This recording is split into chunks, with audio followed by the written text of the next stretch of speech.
Thank you. Please be seated.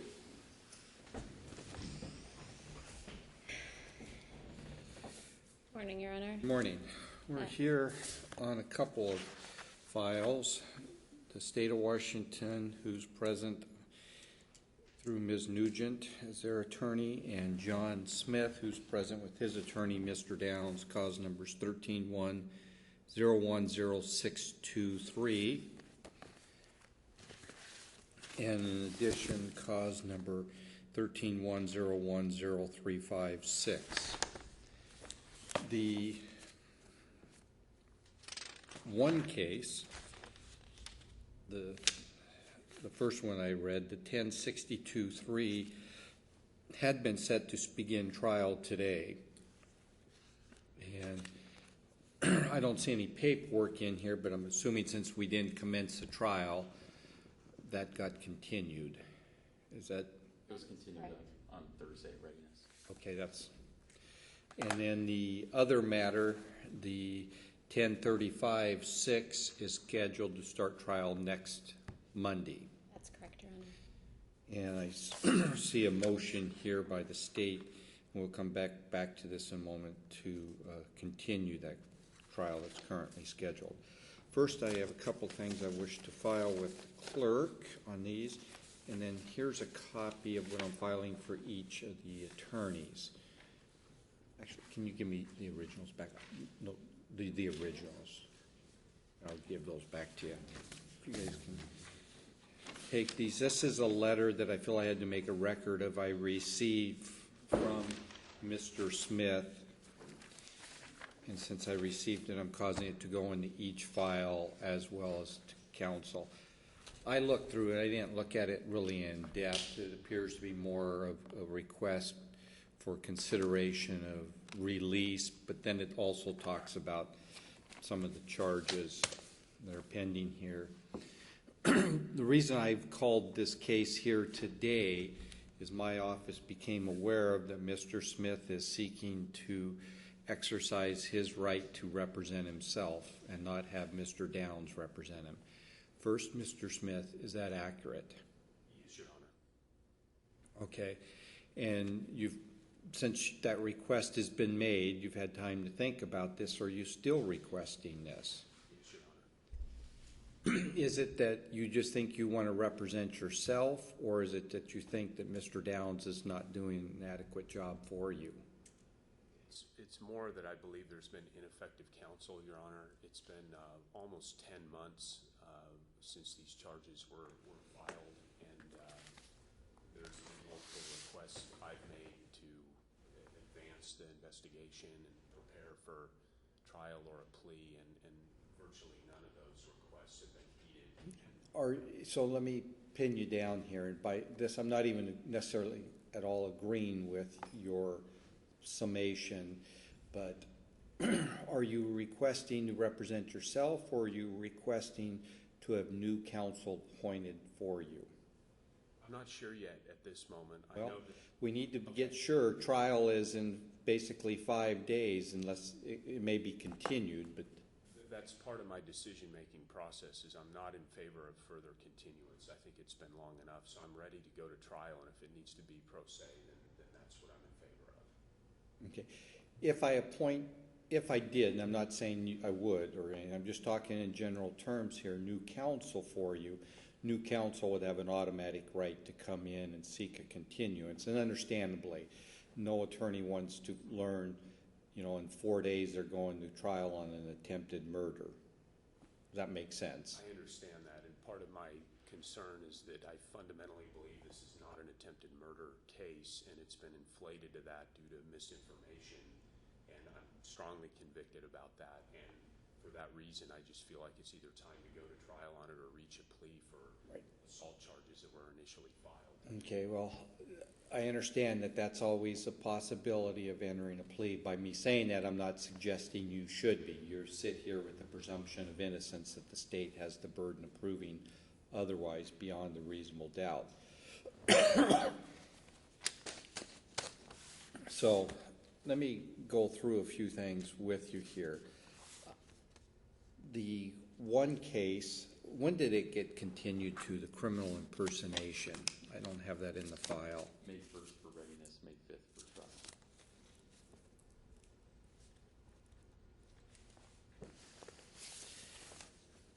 Let me talk about the one that's coming up sooner right now, and that, again, may change. We'll come to that, which is the attempted murder, first degree, and I think there were about 9 counts or so of gross misdemeanor level domestic violence court order violation. And I haven't looked up, I don't know a thing about your offender score, but I just want you to be aware of the serious nature of this. You could be looking at, if your offender score is low, basically 15 to 20 years. If you have a high offender score, 25 to 35 years, and anywhere in between there depending upon your offender score. Point being, there's a lot at stake on that case, and you understand that. Yes, absolutely. And knowing all this is at stake, this amount of time, you're saying you'd rather represent yourself than have an attorney there assisting you through a trial of this nature? I would rather have an attorney representing me who's defending me with facts and correct information, or as an alternative, if that's not available, then to defend myself, yes. Well, I can tell you I think you have a good attorney working with you at this point. Mr. Downs has tried in the last year 2 cases in front of me to juries. He got acquittals on each of those cases. That's not done that often. So, you know, I think you do have a good attorney that could serve you well. Are you at all, well, what's your educational level? I have a Bachelor of Science in Mechanical Engineering. All right. And what sort of law studies have you done, if at all? Extensive studies with the Department of Energy and Federal Energy Regulatory Commission and QF license filing, more in the energy industry field. With respect to criminal law, fairly minimal. So you, I understand maybe with work employment type related in energy, as far as you say the study of law, minimal. I don't know what sort of personal experience you have. Have you been a criminal defendant in a case for it? No, in my prior history, I have 1 misdemeanor in my lifetime. Okay. So you don't have that personal experience to draw on as well. Correct. Do you believe when we get into trials are very formal, rigid processes and strictly adhere to the rules of evidence? Do you believe you're versed in the rules of evidence, have a good full understanding of the rules of evidence? I believe I can do the very best I possibly can, and as indicated before, I've been in trials as an expert witness in technical endeavors, and you understand there's a big difference between sitting here and just answering questions honestly versus being the one that fashions the defense and asks the questions. Yes, Your Honor, and my concern is that after almost 10 months since these charges have been filed, I'm terrified of this case. It's an absolute nightmare for me. I did not attempt to murder my wife, and the notion that I did is preposterous. I understand the evidence, I understand what's been put forward, and I've read the police reports, and I've read how things have escalated into areas that are completely malicious and untrue. And I'm not saying I'm innocent of any of the charges. But one thing I want to caution you about, you are presumptively innocent. I would avoid talking about any of the real facts here and making admissions. Right there, again, is one of the things that caused me concern. You start treading in very dangerous territory that the state may be able to be used against you, and you want to represent yourself in a case of this nature. I understand. I misspoke there. I'm innocent of attempted murder, which is the Are you charge. familiar with the rules of criminal procedure? Somewhat. Okay. Do you want to go to the trial where you could be looking at 15, 20 years? What is the criminal history? His offender score will be a 9 if he's convicted, Your Okay. Honor, I just based on the charges, so. All right. That points a totally different picture than I heard from you, sir, and again makes me have some concern about your And if I may, he does have one misdemeanor conviction for assault domestic violence out of Oregon. That is, but Oh, the offender score because of all the Correct. 9 counts. That is correct. Right, a current offender score of 9, right? then it With would 9 it would max him Right. out on attempt murder 1. So I haven't looked up an attempt at 75%. You're looking at 25 to 35 roughly, give or take a few months. You understand? I haven't looked and calculated exactly the score, but from my experience, I can tell you you'd be in this 24, 25 range minimum to 35 years roughly. So that's the range we're looking at and talking about here. On this case, plus the criminal impersonation, which that was first in time, no offender score on that. And it is a Class C, Your Honor. Obviously, if he was convicted here, then it would elevate his offender score, because this was technically the first in time case, the attempt murder case that was charged. And then the crime impersonation was the second in time charged case. Right. First in time chronologically. Correct. Second in time charged. That's correct.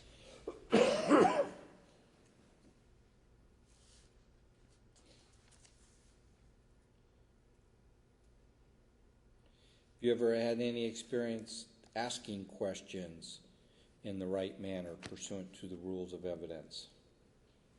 I believe so. When have you had that experience and what has it been?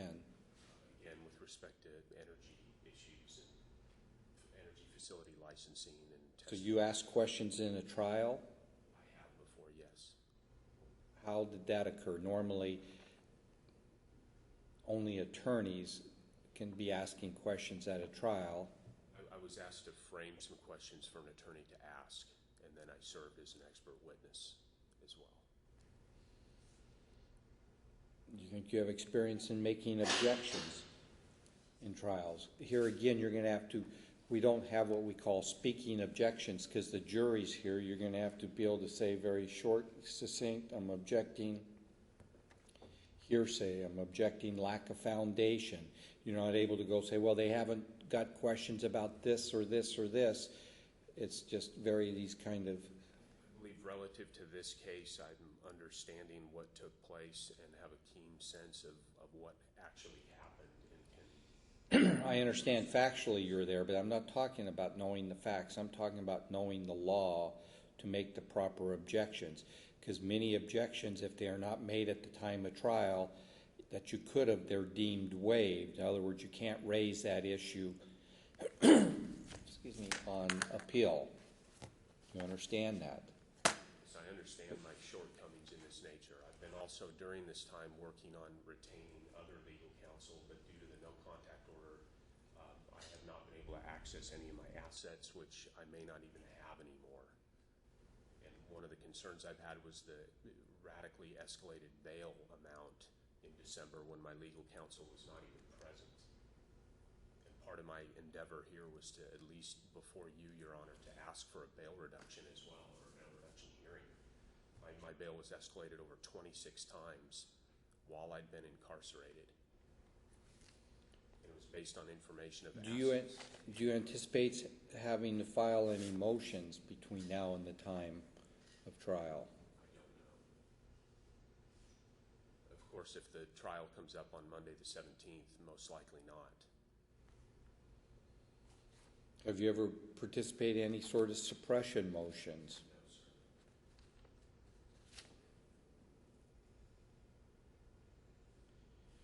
I glanced through the file. I saw that there might be a possibility, and I don't know the facts. Well, I know very little about this case. Of voluntary intoxication, I saw, or diminished capacity. Is that an issue? Do you believe in this case, sir? Absolutely. I was Okay. taking prescription painkillers. All right. Don't go in the facts here. Are you prepared and understand the full what's necessary to be shown and how you would prove such defenses?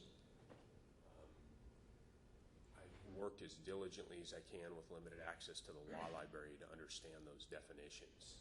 And I believe I have a reasonable understanding, certainly more than has been presented so far in my case. Do you anticipate calling any sort of expert witness to that issue? I would like to. You have one retained that this case could be going to trial on Monday. I do not at this point. And I don't believe my current counsel does either, so And by me asking this question, I don't have enough personal knowledge of the case to know if that is a possible viable defense or not that could be raised. So by me asking, I'm not meaning to imply that I think it is and that that's something that should be pursued. I just saw one statement in an omnibus application that made that pop into my mind, that it was within the realm of possibilities.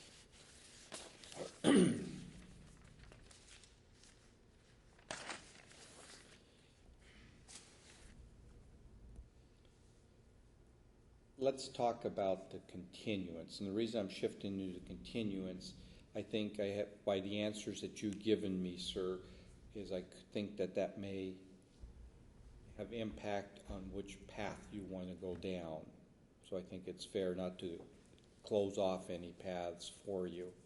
Mr. Downs, do you have anything you wish to say at this point? I'm going to give you additional opportunity besides right now. Well, I think the question today is just whether Mr. Smith wants to proceed pro se, and that's a fairly straightforward and simple question. It's not one that I would necessarily involve myself with. It's just a matter of whether Mr. Smith is confident to proceed forward pro se and whether the colloquy is read to him.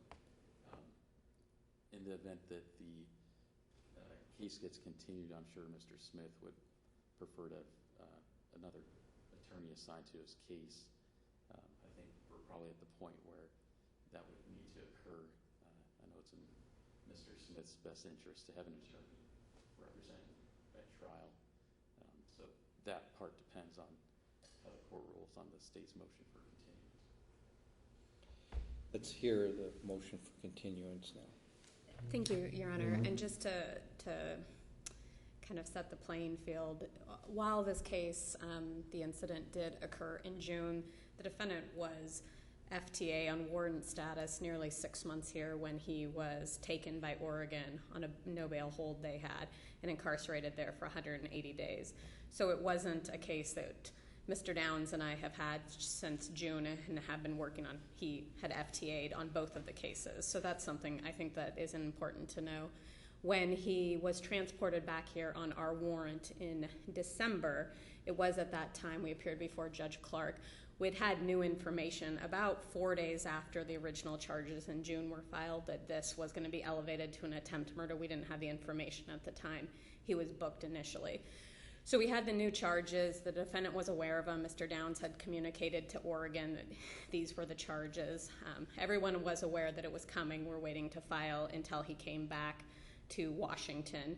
So we did the amended information at that point with the attempt murder 1 and the multiple no contact order violations for letters he allegedly sent from Oregon to the victim in this case when he was incarcerated on that no bail hold over there. We had trial initially set and at Readiness on the 16th of January. Defense asked for a continuance, which we joined in, thought it was appropriate. Speedy trial waiver was entered on that date, January 16th, 2014. We had omnibus that we set on that for February 6th, and we had these new trial dates as they currently stand.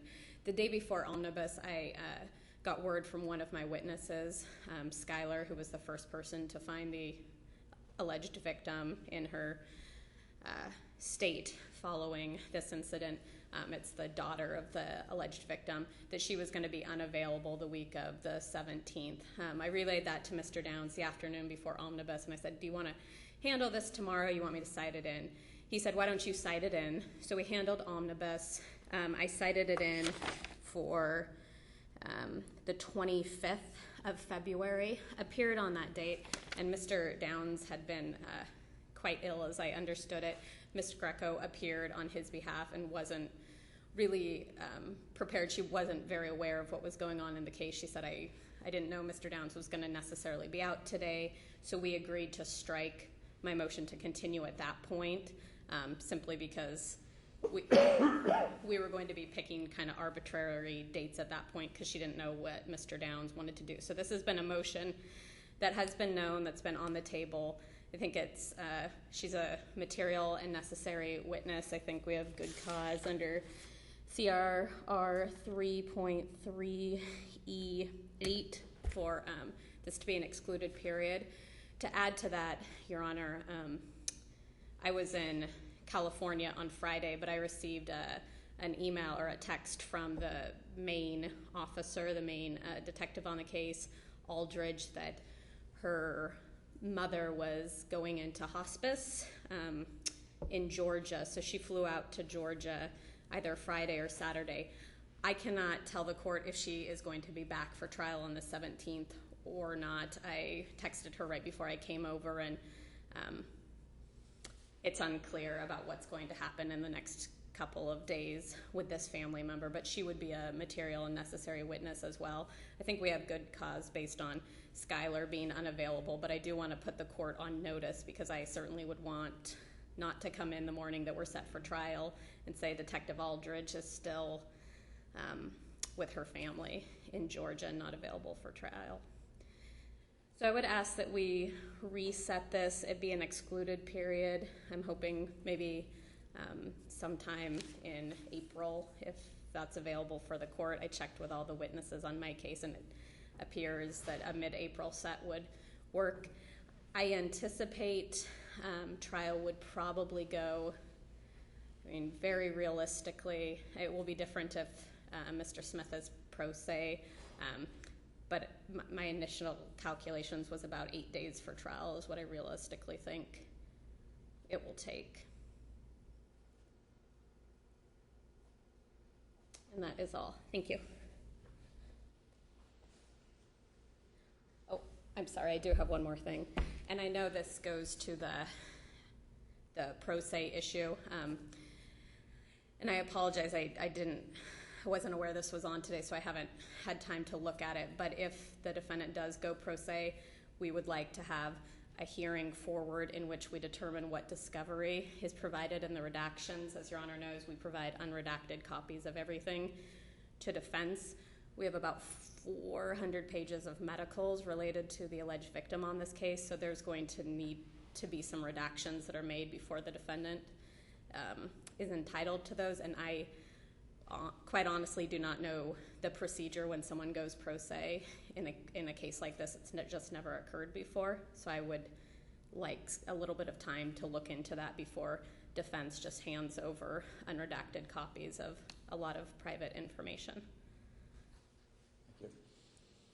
I'm going to allow both Mr. Smith and Mr. Downs. At this time, Mr. Downs is still on the case. Mr. Downs, anything you'd like to say with regards to the continuance request?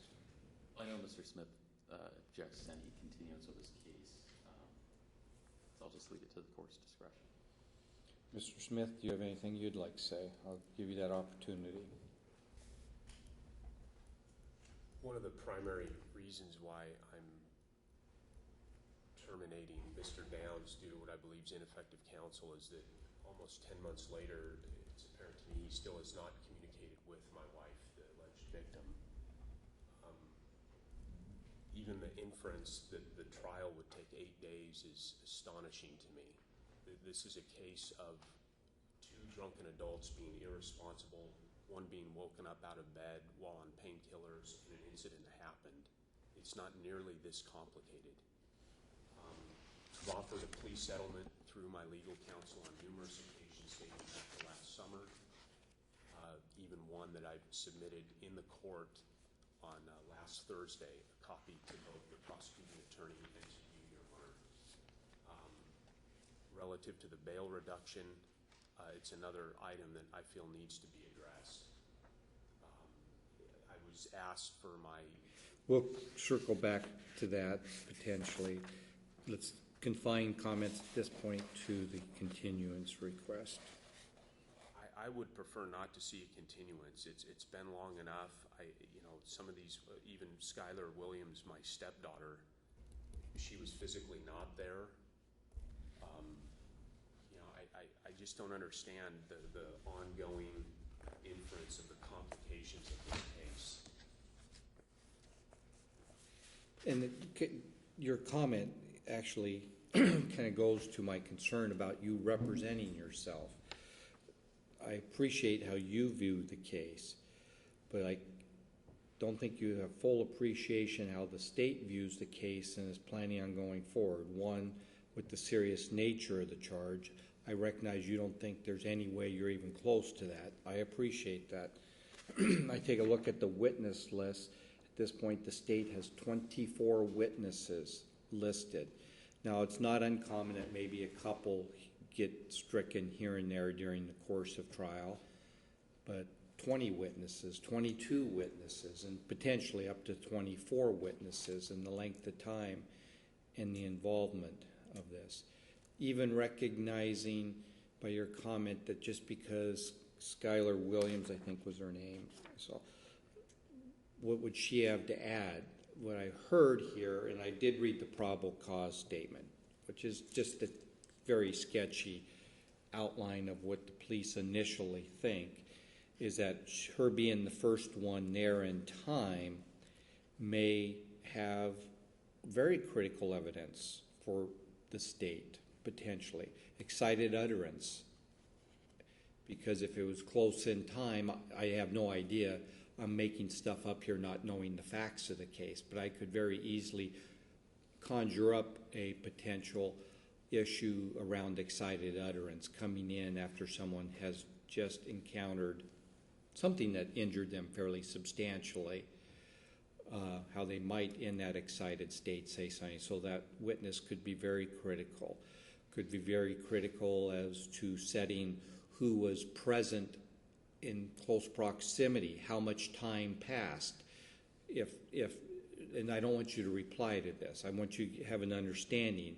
If Ms. Smith says that the incident kind of stopped, and I'm making up times, at 3:10 a.m., and Skylar Williams says I came in at 3:18, 3:20 because I'd looked at my cell phone coming home for the night or whatever, there's a limited amount of time where if you were taking the defense that someone else did this, the window of opportunity for someone and such. So these witnesses can be very critical and very important.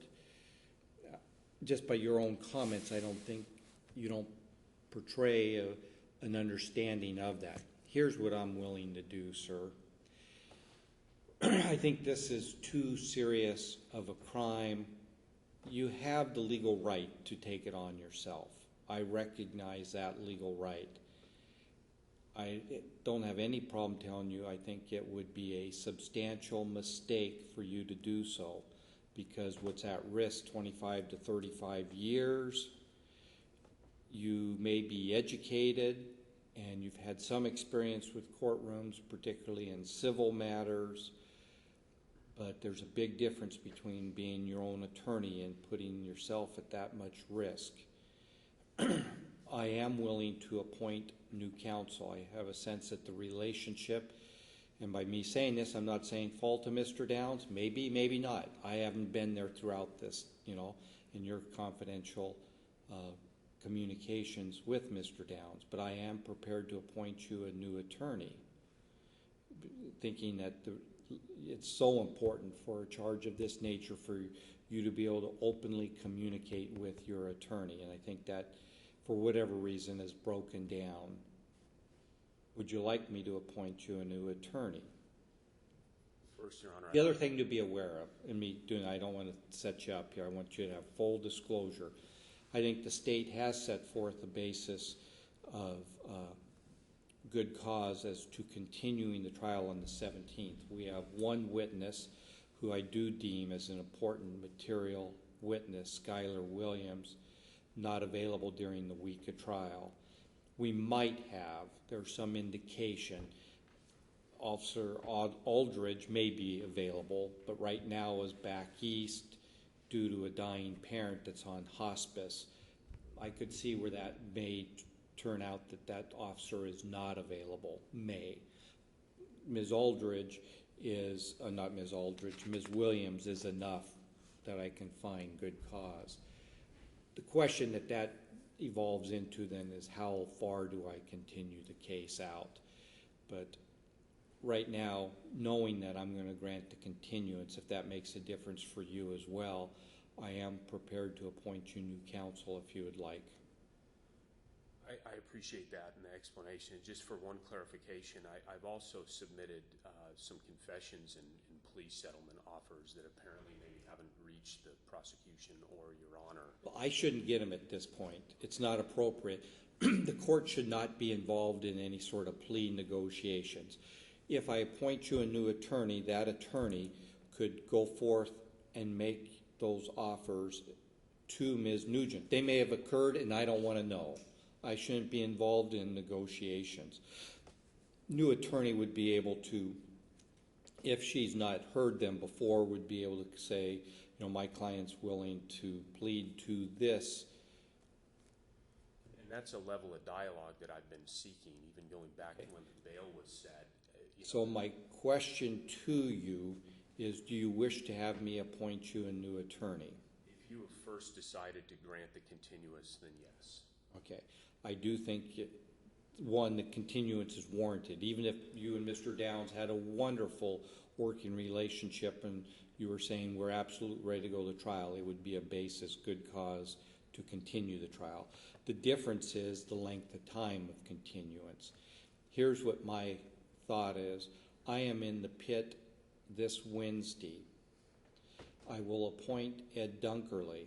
He's a very seasoned, experienced attorney, practiced, I'm going to guess, about 30 years, almost exclusively in the criminal law arena. He will be there on Wednesday anyway in the arraignment courtroom. I assume he's in my group.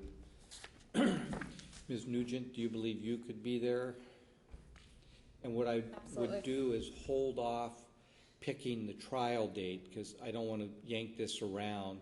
We pick a date and it's a date that Mr. Dunkerley just is not possible, then we're going to be going through this gyration again. I think it can wait until Wednesday. Oh, that's right. I'm covering for Department 5. That's Department 6. Am I Johnson? She's in trial. Okay. So. We can let Mr. Dunkerley know. I'm not there as my normal rotation, so Mr. Dunkerley would not normally be there. We can notify him to be there that he's being appointed. At this point, then, I need to take into consideration that schedule as well. Does that make sense to have him present there? It's only 2 days from now. And then we can figure out the excluded period. Also, Ms. Nugent may have a better idea from Officer Aldridge, Yes. so we know what sort of excluded period we're within. And what that's referring to under the rules, sir, you know, you have the right to have a speedy trial, and if you're in custody within 60 days, but this excluded period is when good cause is shown because such as unavailability of a witness. That period doesn't count in that speedy trial time frame. Your attorney will be well versed in this, and we'll go over it in more detail when we have him present on Wednesday. Any questions? This is for both cases, right? Both cases. It does, yes. I'm sorry, I didn't make that as clear. It just makes sense to have the same attorney on both cases.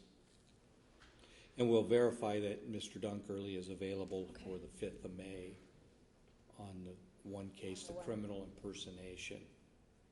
So, Your Honor, I may then let the witnesses know the trial for the 17th is stricken. It's stricken. And I'm that we finding will good reset. cause. You'll be able to get back to them Yep. by the middle of this week with new trial Okay. dates and working on that. Okay, that sounds great. Thank you. Okay, Mr. Smith, the other suggestion that you made, you wanted to talk about bail. What is bail currently set at? 800,000, Your Honor. Okay. I think it's going to make more sense, and we can get to that fairly quickly, maybe some discussion on Wednesday or very shortly thereafter when you have your new attorney on board who will, you know, I don't mean as any offense to you, but will be able to do a better job than you'll do on your own arguing these things. And, Your Honor, will will we then have proper notice if it's a bail? Because it will require a very different preparation than it will for a trial. One of the says. things that I was going to let Mr. Smith know, but if we were dealing with the day, if he was going to be representing himself, that he would need to put it in written motion form this far into the case and outlining why he thinks and what changes of circumstances have occurred since it was originally set. So yes, I'll be bringing up to have discussion and maybe scheduling. We probably will not do the bail hearing because you are entitled to have a basis for the change. So you can respond to that. All right, anything else? Is there a standardized mechanism to be able to engage in dialogue regarding a plea settlement? I mean, I feel like I've been speaking into the wind for 10 months Well, here. yes, let me give you a few points. As much as you might like to be able to turn to Ms. Nugent and engage her in that discussion, she cannot, because when you are represented by an attorney, she can't have discussions with you. Mr. Dunkerley will not be shy about engaging that. Now, I have no idea. I saw something in that letter that I passed out to everyone that indicated something along the lines that you wanted to get done, do 6 months' time. I don't know what your thoughts are on the plea, and do not respond. Absolutely do not respond. I know this case started out as an assault to strangulation, I think it was, before it got bumped up. But there are all sorts of other subparts between attempted murder 1 and assault 2. I don't know if we'd be having lesser included instructions for attempted murder 2, assault 1, the assault 2. So how you view the case may be dramatically different than the state, and it takes both sides coming to a conclusion on this. Just that the nature of the charge, absent there being some real issues, I wouldn't foresee this type of case as one that typically, but sometimes we see ones that do, that settle in that 6-month time frame. Again, don't respond, and there may be saying that the state has such burden of proof issues and such, and that's for the attorneys to assess their case. Like I say, let Mr. Dunkerley get on board, make any offers that you're authorizing him to.